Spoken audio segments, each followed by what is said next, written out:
और ये फैक्ट ये है कि जो कारगिल वॉर हुआ था वो मुशर्रफ की ही देन थी। ये किया गया था ऐसे जमात इस्लामी और ये पाकिस्तानी आर्मी का किया धरा था, और इसके पीछे पाकिस्तान की नॉर्दर्न लाइट इन्फेंट्री के लोग थे, क्योंकि बाद में जो सबूत मिले थे, उनके आई कार्ड वगैरह मिले थे, उसमें नॉर्दर्न लाइट इन्फेंट्री पाकिस्तान के काफ़ी लोग इसमें इन्वॉल्वमेंट थे। 17,000 फीट की ऊंचाई पे और -40 डिग्री सेल्सियस में हमारे जवानों ने वो लड़ाई लड़ी थी। इसलिए कहा जाता है कि इंडियन आर्मी को हाई एल्टीट्यूड वॉरफेयर में महारत हासिल है। मनोज कुमार पांडे का एक कोट मेरा बहुत ही फेवरेट कोट है, मैं उसको बताता हूँ। If death strikes before I prove my blood, I swear I will kill that. तो मतलब इतना शानदार सोच जिस आदमी की हो, तो वहां पे जो सज्जन बैठे हुए थे उन्होंने कहा आपको मालूम है परमवीर चक्र कब मिलता है, कैसे मिलता है? उनने की ज्यादातर को, मनोज कुमार पांडे जी ने बोला ज्यादातर को मरणोपरांत मिलता है। तो उनको मालूम था कि मरणोपरांत ही मिलता है परमवीर चक्र, और वो उसको हासिल करना चाहते थे। वो फौज में आने के लिए उसको हासिल करना चाहते थे और उन्होंने हासिल किया।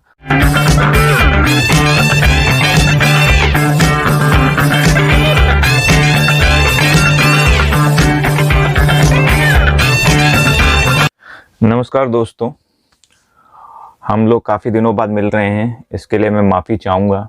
जैसा कि आप लोगों को मालूम है 10 फेब से स्कूल खुल गए थे और मैं स्कूल में बिज़ी हो गया था, लेकिन वो एक कोई दिक्कत नहीं थी। लेकिन सबसे बड़ी दिक्कत ये थी कि मेरा जो वीडियो बनाने का जो टाइम है वो या तो दिन में हो सकता था या फिर रात में हो सकता था। दिन में आसपास इतना कंस्ट्रक्शन वर्क चल रहा था कि उसकी ठोका पीटी की आवाज़ आपको बैकग्राउंड में सुनाई देती, कुछ वीडियो में वो सुनाई भी दी है।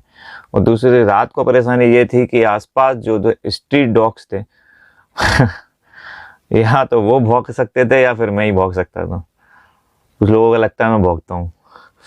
और तो अब कुछ वीडियोस दोस्तों मैंने 2 या 3 बजे तक बनाई है, 3-3, 4-4 बजे तक बनाई है। जब उनका भौंकना बंद हो जाता था तब मैं वीडियो बनाता था। तो स्कूल खुल गए तो अब वो पॉसिबल नहीं था कि मैं रात को वीडियो बनाऊँ फिर मैं स्कूल सुबह जाऊँ, तो इसलिए वो वीडियोस जो थी फिर वो मैंने बनानी ही बंद कर दी। ठीक है, तो आज नया एक वीडियो है। आरजू काज़मी और एक पाकिस्तानी पैनलिस्ट हैं तो वो पाकिस्तानी लेकिन अब वो स्वीडन में रहते हैं। तो उन्होंने कारगिल जो वॉर हुआ था उसकी सच्चाई पर प्रकाश डाला है। मतलब कि आए दिन कोई ना कोई पाकिस्तानी इस पर नया खुलासा करता रहता है। कुछ पाकिस्तानी अपनी किताब बेचने के लिए खुलासे करते हैं, सच बोल ही देते हैं। तो देखते हैं कि किस तरीके से ISI, पाकिस्तान आर्मी और जमात इस्लामी ने अटल बिहारी वाजपेयी का जो जेस्चर था, पीस जेस्चर, उसको कैसे उनकी धज्जियां उड़ाई गई थी और परवेज मुशर्रफ ने किस तरीके से पीठ पे छुरा भोंका था, ये सब उनकी गुफ्तगू से हमें पता चलता है। चलिए वीडियो देखते हैं, फिर उसके बाद कमेंट करेंगे।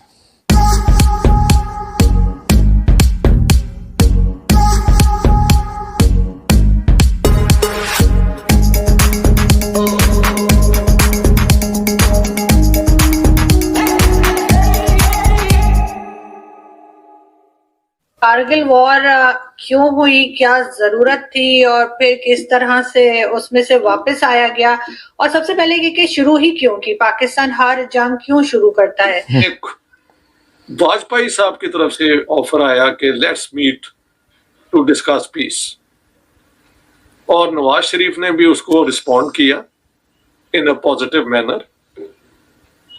मुझे याद है वो 1999 का फरवरी जब उनका डेलीगेशन आया, उसके अंदर कई वो लोग जो लाहौर से गए हुए थे, जिस तरह मशहूर मैटनी आइडल देवानंद साहब आए, सिंगर महेंद्र कपूर आए, उसमें कुलदीप नैयर जो कि सियालकोट से गए हुए थे वो आए, बाकी भी उनके बड़े बड़े मशहूर लोग आए जो हिंदुस्तान पाकिस्तान की दोस्ती की बात करते थे या वो अमन चाहते थे। मियां नवाज शरीफ ने भी उनके साथ जो मेहमान नवाजी की वो बहुत मिसाली थी, इसमें कोई शक नहीं है। लेकिन जब वो लोग अटारी वाघा बॉर्डर से अंदर आए हैं तो वाजपेयी साहब को तो हेलीकॉप्टर पे ये ले आए ना गवर्नर हाउस, लेकिन बाकी लोग जो हैं वो बसों में लाए गए। और उन बसों के ऊपर जमात इस्लामी सही बात के है। गुंडों ने रोड़े फेंके और पत्थर फेंके थे। मुझे ये इनसाइड स्टोरी पता है कि उन्हीं गुंडों के अंदर आईएसआई के लोग भी बैठे हुए थे तो होना है ऐसा ही, जो उन पे बिना ऐसा के नहीं हो सकता। ये पत्थर फेंक रहे थे। हालांकि वो हमारे गेस्ट थे, हमारी गवर्नमेंट की एक पोजीशन थी और हाँ। हमारी डीप स्टेट की और जमात इस्लामी की नहीं। बिल्कुल उसके बरक्स पोजीशन थी। ISI की अलग पोजीशन थी। खैर उसके साथ 21 फरवरी 1999 का लाहौर अकॉर्ड एग्री हुआ between prime minister Nawaz Sharif और प्राइम मिनिस्टर अटल बिहारी वाजपेयी। उससे पहले वाजपेयी साहब जा चुके थे पाकिस्तान मीनार पे, हाँ जी, मीनार पाकिस्तान पे, और वहां पे जो उन्होंने तकरीर की, उन्होंने कहा कि हम यानी कि हिंदू नेशनलिस्ट जो हैं वो तकसीम के हक में नहीं थे, लेकिन आज मैं यहाँ पे आ गया हूँ और हम समझते हैं कि तकसीम जो हो गई है वो मुनासिब है, अब तो अब आगे बढ़ना चाहिए, दोस्ती करनी चाहिए। तो अगर हिंदू नेशनलिस्टों का हमारे पाकिस्तान के खिलाफ कोई था तो उस दिन वो खत्म हो गया था। उसे सही बात है। सरेंडर कर दिया। और पाकिस्तान के अंदर फिर नवाज शरीफ साहब, वो जो अकॉर्ड हुआ है वो आप पढ़ लें, उसमें यही था कि आज के बाद हम जो एक दूसरे के खिलाफ प्रोपोगंडा करते हैं वो खत्म हो जाएगा और जो हमारे मसाइल हैं वो पीसफुली रिजॉल्व हो जाएंगे। उसमें कहा जाता है कि कश्मीर के ऊपर भी बहुत प्रोग्रेस हो गई थी, उसमें कई किस्म के वो एक जेलम या चनाब आइडिया था, इधर से कुछ उधर आइडियाज थे, उस पे हम चाहें आप कहेंगे तो बात कर लेंगे। लेकिन हुआ ये कि जब वाजपेयी साहब आने वाले थे तो जाहिर है पाकिस्तान आर्मी को बता दिया गया होगा, चीफ ऑफ आर्मी स्टाफ जो है वो नवाज शरीफ ने परवेज मुशर्रफ को बनाया हुआ था। तो जनवरी से इन्होंने प्लानिंग करनी शुरू कर दी जनरल मुशर्रफ ने कि देखें हुआ ये था, थोड़ा सा बैक जाना चाहिए। 47-48 के दौरान जो इंडिया पाकिस्तान की लिमिटेड वॉर हुई ना कश्मीर में, उसमें 1 जनवरी 1949 को सीज फायर हुआ और सीज फायर के बाद जो इलाके इंडिया ने किए हुए थे कैप्चर वो उनके पास रहे और जो इलाके हमारे पास थे वो हमारे पास रहे। तो उस दौरान ये जो कारगिल का इलाका है वो शायद पाकिस्तान के कंट्रोल में आया था, लेकिन फिर 71 की जंग जिसका जिक्र हमने लास्ट टाइम किया था, उसके बाद थोड़ा सा line of cease fire line में तब्दीली भी आई, कहीं पे हम आगे बढ़े, कहीं पे वो आगे बढ़ गए। तो 71 के बाद कारगिल में इंडिया की पोजीशन बन गई थी, समझ गए आप, और वो ऊपर बैठे हुए थे, कारगिल के नीचे नजर आती थी ढलान जो होती है वैली। तो 90 कहते हैं जनवरी 1999 में इन्होंने प्लानिंग शुरू कर दी कि किसी तरीके से before Vajpayee comes and something happens, हम ये होता ये था कि वो इतनी हाइट पे हैं और इतनी सर्दी होती है कि बहुत कोल्ड पीरियड में इंडियंस नीचे चले जाते थे, अपनी जो थी ना पोस्ट उन्हें वेकेट कर देते थे। कौन आके -40 में -50 में वहां बैठेगा, एंड व्हाट फॉर। तो इन्होंने उस दौरान प्लानिंग शुरू कर दी और जब वाजपेयी साहब आए तो कुछ लोग कहते हैं तब भी इन्होंने मूव करना शुरू कर दिया था अपने लोगों को। अब वहां पे बड़ा इंटरेस्टिंग है, जो इन्होंने बाद में जब जंग शुरू हुई और ये बात पब्लिक में आई तो कहा गया कि ये तो मुजाहिदीन है, हमारा इन पे तो कोई कंट्रोल नहीं है, जो वहां पे जाके इन्होंने ऑक्यूपाई कर लिया। खैर इधर से लाहौर अकॉर्ड हुआ और बड़ी सेलिब्रेशंस हुई, वो वाजपेयी साहब चले गए, नवाज शरीफ बहुत खुश हुए कि अब शायद कश्मीर और बाकी मसले पीसफुली हल हो जाएंगे। मई के अंदर रिपोर्ट आ गई ये कि क्योंकि जब गर्मी खत्म हुई तो सर्दी और इंडियंस ने वापस वहां पोस्ट पे आना शुरू किया तो उन्होंने देखा यहाँ पे तो वो सारी पोस्ट ऑक्यूपाइड है बाय ट्रूप्स, आप उन्हें मुजाहिदीन कहें, वो कहते थे ये पाकिस्तानी सोल्जर्स हैं। एक्चुअली वो मिक्स था, सही बात है। कुछ मुजाहिदीन थे, कुछ हमारे लोग उन कपड़ों में आए हुए थे, पक्की बात है। तो फिर उन्होंने मिलिट्री एक्शन किया। अब उनको नीचे से फिर दोबारा आना, ये ऊपर बैठे हुए थे ना हाइट के ऊपर, तो उनको फिर जो मिलिट्री एक्शन करना पड़ा उसके अंदर उनको पूरी अपनी एयर फोर्स को इस्तेमाल करना पड़ा। और जब आप ढलान के ऊपर जा रहे होते हैं तो you are within the range of fire. उनके बहुत लोग मरे भी हैं उसके अंदर, इसमें कोई शक नहीं है। लेकिन जो खबरें बाद में पता लगी कि जब उन्होंने फिर हुआ ये कि हमने तो कहा हम तो वहां पे लड़ ही नहीं रहे, हमारी तो फौज ही नहीं है, ये तो मुजाहिदीन है, तो हम क्या करें।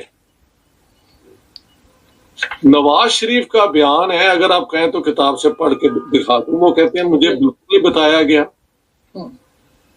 और ये ऑल बिहाइंड माय बैक हुआ। और जब ये पता लगा तो Musharraf came to me pleading कि आप जाएं अमेरिका और हमारी सीज फायर करवाएं, वरना हमारा सत्यानाश हो जाएगा। इंडियंस हमें बहुत बुरी तरह अटैक कर रहे हैं। और ये हुआ था। तब तक कुछ लोग कहते हैं 2000 से ज्यादा हमारे अपने लोग मारे गए थे इंडियन काउंटर अटैक में। शुरू में तो हमारी गोलियों ने उनको मारा ना, क्योंकि वो ऊपर आ रहे थे, लेकिन जब एयरफोर्स आ जाए और उनकी फुल फोर्स आए और आप अपनी मिलिट्री ना भेजें ये कह के कि हम तो इन्वॉल्व आर्टिलरी आ जाए। लेकिन सर मुशर्रफ साहब ने तो खुद ये बात मानी है कि उन्होंने अटैक किया था, वो फिर मुजाहिदीन का नाम क्यों ले रहे थे?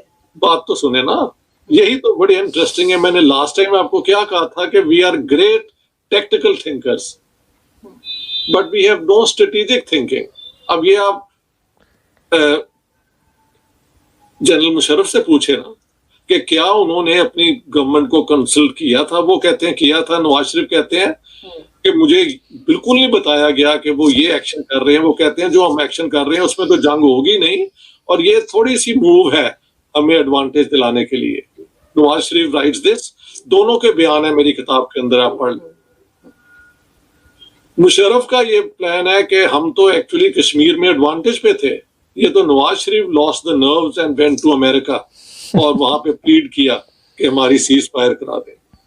सच्ची बात यह है कि अगर दो मुल्क एक अकॉर्ड करते हैं, उसे कहते हैं ट्रीटी, सही बात और है। उसको फिर आप वायलेट करते हैं कि जंग शुरू करके, तो उस दिन से सारी क्रेडिबिलिटी खत्म। हमारा कश्मीर पे स्टैंड और हमारी आर्मी को रोग आर्मी, रोग का मतलब होता है अनरिलायबल, गुंडागर्दी वाली जो है ना, उसे रोग कहते हैं, जो किसी रूल को नहीं मानती। बुली जो होते हैं ये सब, इन्हें रोग कहा जाता है ना। तब से हमारी मशहूरी बदनामी हो गई कि वी आर अ रोग आर्मी एंड अ रोग स्टेट। ठीक है, तो हुआ ये। और ये मैंने फिर एक थे उनके ब्रिगेडियर नायर, जो के पीछे से हमारे गुजरात का जो है ना डिस्ट्रिक्ट, वहां से गई हुई फैमिली थी, उनसे मेरी मुलाकात हुई और उनका इंटरव्यू मेरी किताब में है। उन्होंने कहा कि जुलाई तक मसला ये था कि कई जो हमने मार दिए थे आपकी तरफ के सोल्जर्स, लेकिन पाकिस्तान आर्मी कहती थी हम तो लड़ ही नहीं रहे। सही बात है। तो अब उनकी जो डेड बॉडीज थी उनको क्या किया जाए, क्योंकि लेने से मना कर दिया था पाकिस्तान ने। दोनों तरफ से जब सोल्जर्स लड़ते हैं तो वो अपने मुल्क के हुक्म के मुताबिक लड़ रहे होते हैं, उनकी कोई पर्सनल तो एनिमिटी नहीं होती। इसलिए जंग जब यानी सीज फायर होता है तो आप एक दूसरे की बॉडीज को विद रिस्पेक्ट रिटर्न करते हैं। लेकिन अगर आप कहें कि हम जंग ही नहीं लड़ रहे तो उन डेड बॉडीज का क्या किया जाएगा।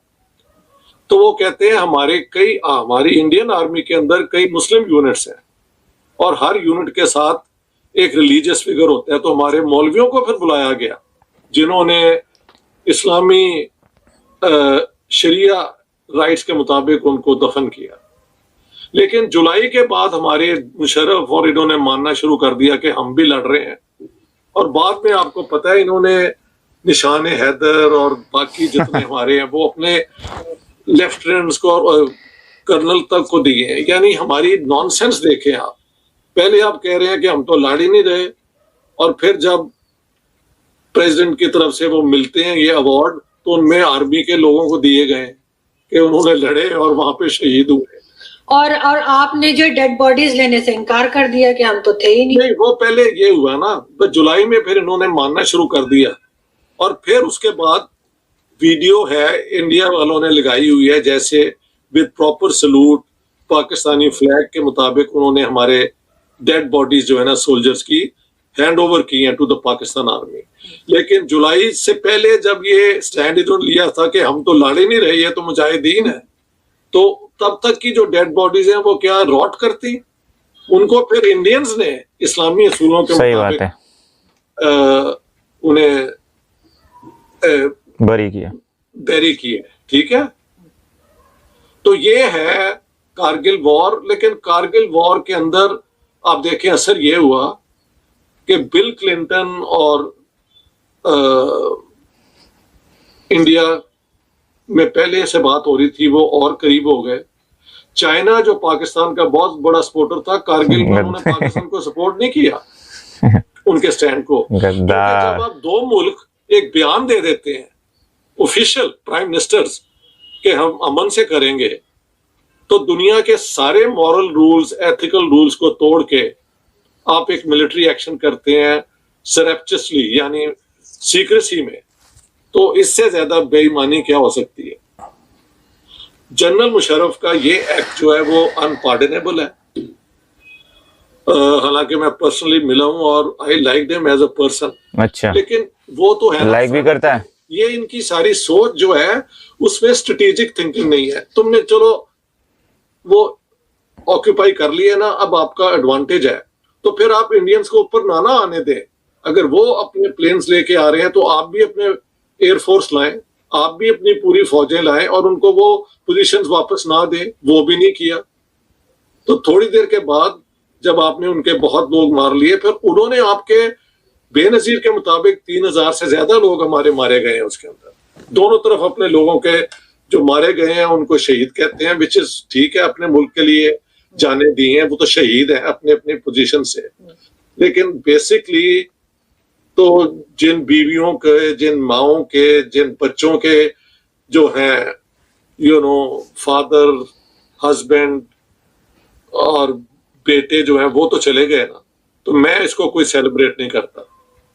मैं समझता हूँ जंग जो हुई ये कारगिल की ये बड़ी तुमने थोपी है इंडिया पे। और बात बता दो, जो रिपोर्ट्स उसके बाद आई हैं, और बिल क्लिंटन की एक अपनी रिपोर्ट है कि ये दोनों तरफ से एविडेंस था कि वहां के जो लोकल कमांडर थे ना, they were thinking of using nuclear weapons. और उसके बाद 2001 में दोबारा जब ये हुआ और दोनों आर्मीज आ गई, उनकी पार्लियामेंट पे गए लोग 13 दिसंबर को, और कश्मीर असेंबली में भी चले गए। जी, फ्रीडम फाइटर्स कह लें आप, वो कहते हैं टेररिस्ट, जो भी है, गए वो इधर ही से थे। ये तो सही बोल रहा है। अकॉर्डिंग टू बिल क्लिंटन, अगर न्यूक्लियर वॉर इंडिया पाकिस्तान की तब हो जाती तो 500 मिलियन इंडियन मारे जाते out of a population of 1 billion, half और हमारी तब 170 मिलियन थी, हमारे 120 मिलियन मारे जाने थे, हमारे 50 मिलियन रह जाते। तो न्यूक्लियर वॉर जो है ये 99 में भी हो सकती थी, लेकिन नहीं हुई, क्योंकि प्रेशर आया अमेरिका की तरफ से और जापान की तरफ से और ईयू की तरफ से और शायद चाइना की तरफ से भी कि डोंट गो ट्रिगर हैप्पी। तो ये इस किस्म की नॉनसेंस जो है ना, Kargil was a very bad mini war. और उसमें जनरल मुशर्रफ की एक और आर्गुमेंट दे दूं कि सियाचिन के ऊपर कॉन्फ्लिक्ट पहले से चल रहा था और इंडियन एडवांटेज ले रहे थे, लिहाजा वो भी करना लाजमी था ताकि सियाचिन पे भी हम उनको न्यूट्रलाइज करते हैं। Okay, all your arguments are fine, but you should take your prime minister into confidence है। और पूरी फिर अगर जब उन्होंने मिलिट्री एक्शन किया है और जीत लिया वापस, तो आप अपनी फौज लाएं और दिखाएं कि आप उनको नहीं दे रहे वापस। बजाय कि आप फिर अमेरिका के दरवाजे खड़का रहे हैं, चाहे नवाज शरीफ या जैसे नवाज शरीफ कहते हैं कि हमें मुशर्रफ ने आके बेग किया कि प्लीज जाएं कि हम तो बुरी तरह हार रहे हैं। तो ये है कारगिल की स्टोरी। तो ये जो सज्जन थे ये बेसिकली पाकिस्तान के, लेकिन रहते इश्तियाक अहमद जो जी हैं ये रहते स्वीडन में हैं और मेरे ख्याल से पॉलिटिकल राइटर हैं, प्रोफेसर्स हैं।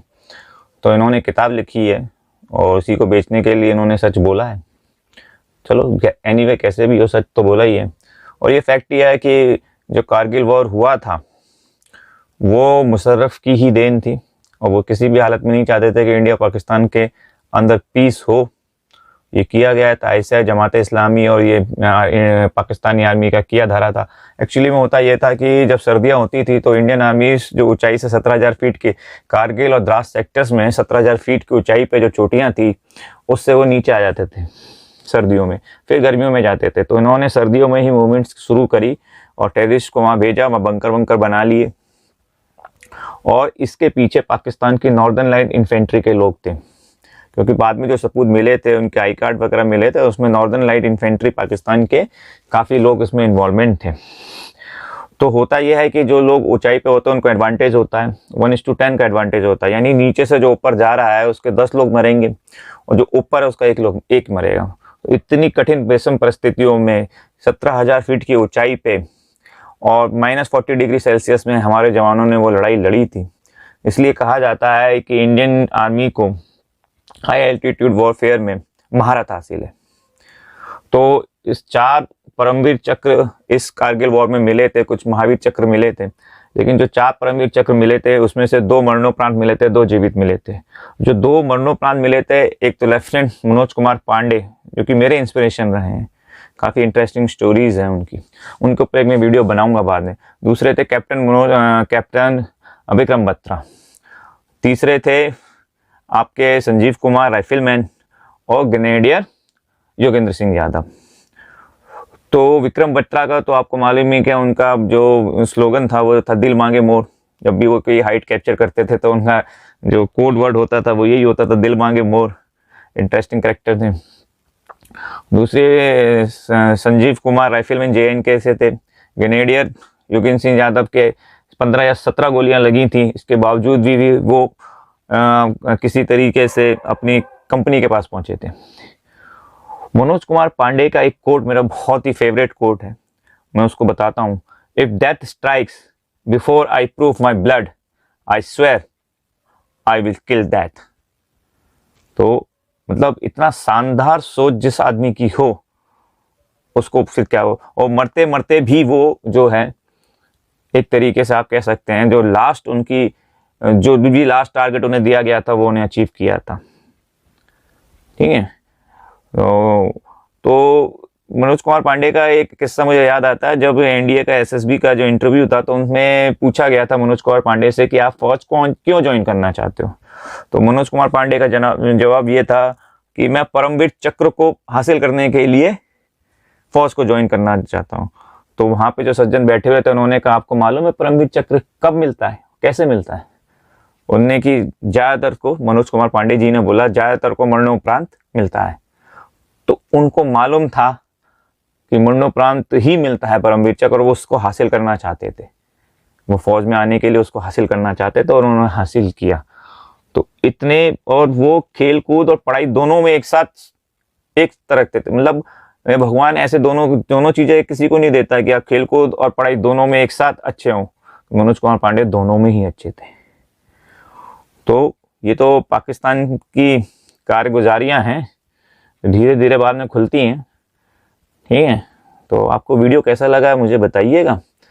नमस्कार दोस्तों, फिर मिलेंगे। जय माँ भारती।